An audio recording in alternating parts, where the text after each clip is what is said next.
Welcome back. So today I'm bringing you guys another video, and this is going to be a tutorial on this look that I'm wearing right here using, I probably should have grabbed this earlier, the Natasha Denona Sunset Palette. Now when I saw this, I pretty much passed out. I actually really like Natasha Denona products. All the ones that I've tried I've been really happy with. I love the foundation. If you guys saw I think my last video was the first impressions on that, and I loved it. And I do have a whole bunch of her eyeshadows. I think they're so nice. And I didn't get the Star palette when it came out just because those colors didn't really like tickle my fancy. But these colors, like, what do you mean? I'm so happy that I got it, and I immediately thought of a really warm halo eye that I wanted to do. And so this is the look that I did with it right here, clearly on my eyes. I was really trying to go for something really warm but also really subdued. I didn't want to do anything crazy. You guys know I usually like to go so hard with my eyes, my eyeshadow. I take it really seriously, and I always just like, I always go really hard. But I wanted to do something a little bit more neutral, a little bit more warm.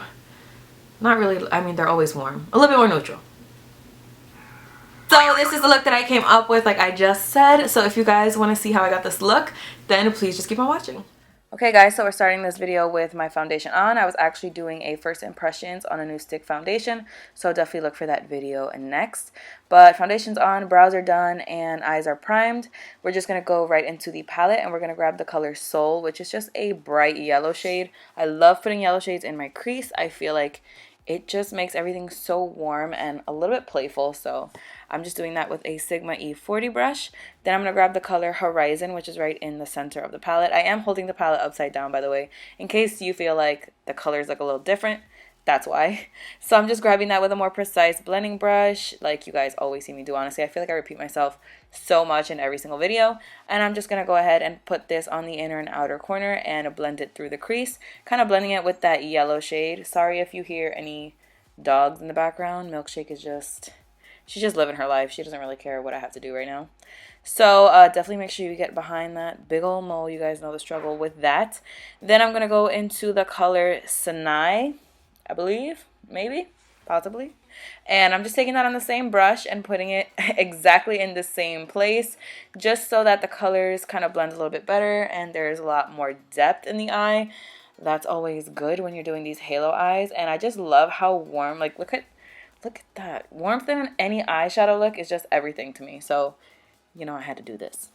Then I'm just going to grab the original E40 blending brush that we used with the yellow color and just blend it out, because I feel like using yellow as a transition shade is kind of a little bit risky because, you know, it's yellow, like it's a neon yellow color. So you got to blend it out, make sure everything looks cute, because obviously we want to look cute, obviously.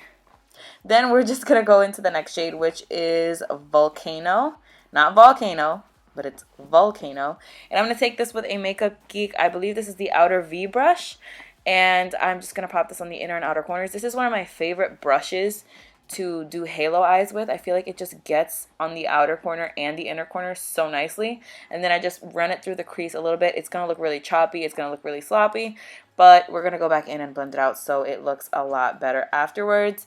Definitely just make sure you get a lot of pigmentation. That's one thing that I feel like this palette is not my favorite. I feel like the colors are not as pigmented as I expected them to be. Like I had to go in a couple of times. I'm pretty sure you can see me dipping back into the shades in like some of these shots.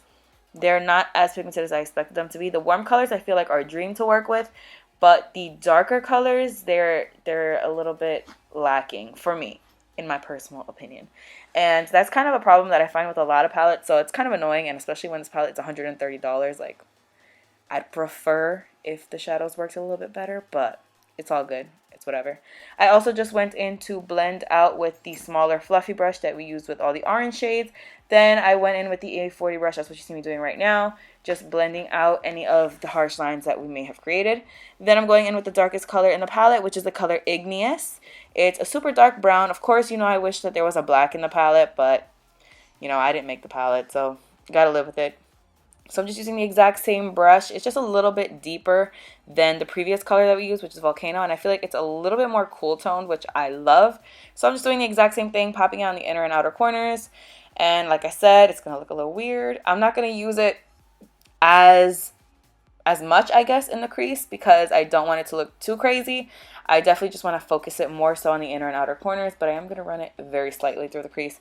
And then do the same exact thing. I'm going to grab that smaller blending brush, blend things out, just so we have no harsh lines like you hear me saying in every single video.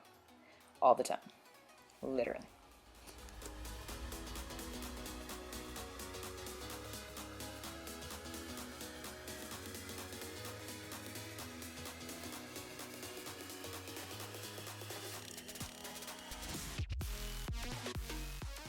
For the center of my lid, I'm going to grab the color Aubade. It's like Aubade, but I feel like it's Aubade. I'm not sure. And I just took it with a MAC 242 brush. I did not spray the brush with any Fix Plus or wet it at all. I just went straight in with the color, and I think it came out really nice. Honestly, the only reason I didn't use Fix Plus was I was way too lazy to get up and get the Fix Plus, but I honestly think it looked really nice without it. Of course, using Fix Plus just makes everything more metallic and go on a little bit more smoothly, but I do really like the way that it came out without it. Now I'm going to go ahead and move on to concealer. I'm using the Maybelline Instant Age Rewind in the color medium.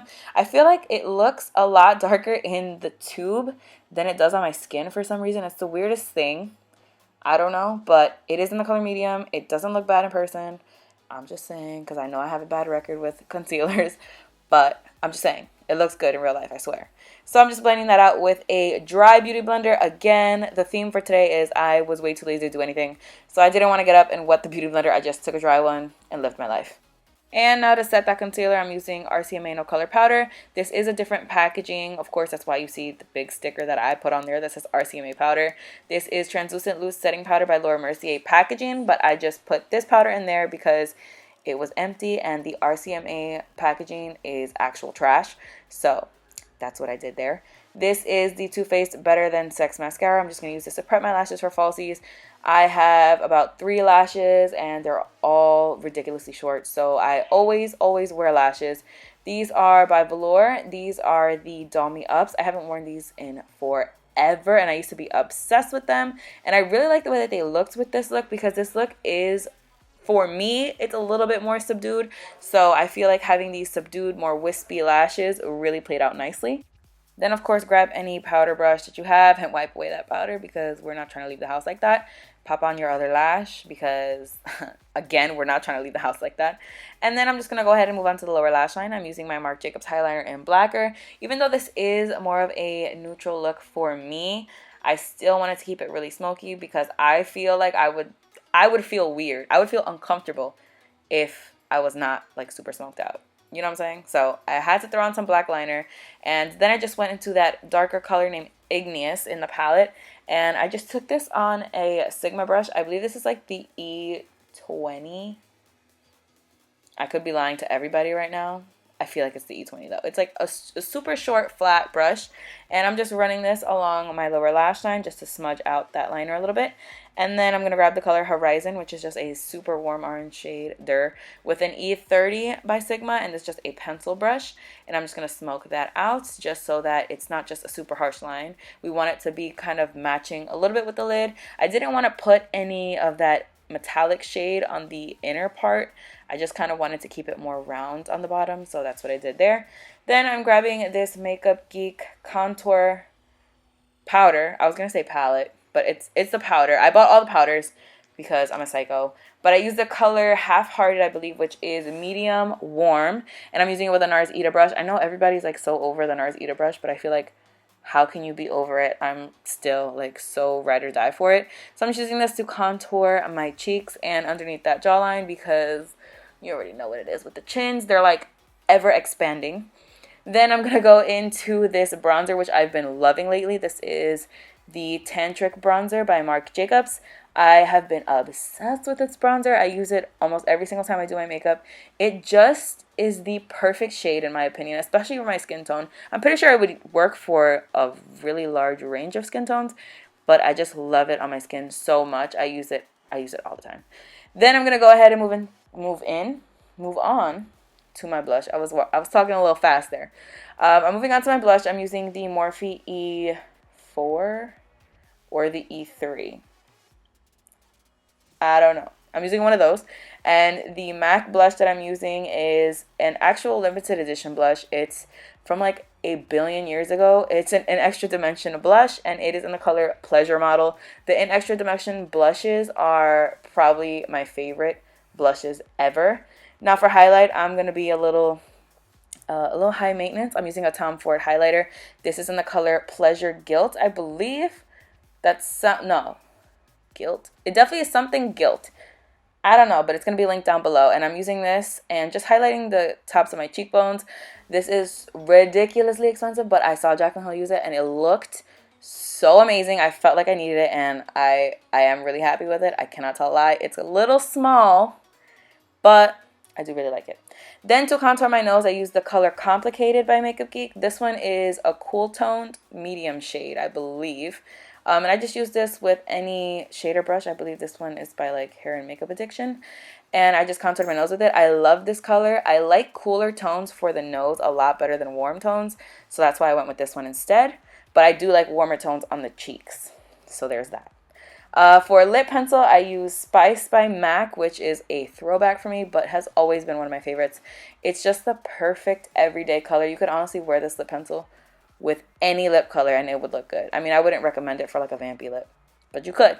I mean, you could really do anything. Then I'm going into the Kylie Cosmetics and Kim Kardashian West collection lipstick thingy. And this is the color Kimberly. And honestly, I find this formula extremely weird. Let me know if you guys want me to talk about this in my next favorite video. I have no problem doing that, but it's definitely not my favorite product. But once you got that on, then your look is complete. Thank you guys for watching. I hope you guys enjoyed this video. Please don't forget to subscribe, and I'll see you guys in my next video. Bye! Hi friends, welcome back. So today I'm bringing you guys another video, and this is going to be a first impressions video on the Natasha Denona foundation.